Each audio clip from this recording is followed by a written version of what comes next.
ಕೃಷಿ ಇಲಾಖೆ ದಕ್ಷಿಣ ಕನ್ನಡ ಜಿಲ್ಲೆ ಹಾಗೂ ಶ್ರೀರಾಮ ವಿದ್ಯಾಕೇಂದ್ರ ಟ್ರಸ್ಟ್ ಕಲ್ಲಡ್ಕ ಸಾಮಾಜಿಕ ಸಂಸ್ಥೆ ಇದರ ಸಂಯುಕ್ತ ಆಶ್ರಯದಲ್ಲಿ 2022-23ನೇ ಸಾಲಿನ ಸಾವಯವ ಸಿರಿ ಯೋಜನೆಯಡಿಯಲ್ಲಿ ಸಾವಯವ ಕೃಷಿಯಲ್ಲಿ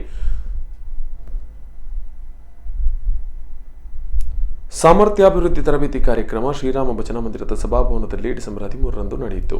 ಬಂಟ್ವಾಳ ಶಾಸಕ ರಾಜೇಶ್ ನಾಯ್ಕ ಉಳ್ಳೆಪಾಡಿಗುತ್ತು ಕಾರ್ಯಕ್ರಮವನ್ನು ಉದ್ಘಾಟಿಸಿದರು. ಬಳಿಕ ಮಾತನಾಡಿದ ಅವರು, ಕೃಷಿ ಆಧಾರಿತ ದೇಶದಲ್ಲಿ ಸಾವಯವ ಕೃಷಿ ಮತ್ತು ಮಾರುಕಟ್ಟೆಯಲ್ಲಿ ಸುಧಾರಣೆ ತರಲು ಪ್ರಧಾನಿ ನರೇಂದ್ರ ಮೋದಿಯವರ ನೇತೃತ್ವದ ಸರ್ಕಾರ ವಿವಿಧ ಯೋಜನೆಗಳನ್ನು ಜಾರಿ ಮಾಡಿದೆ.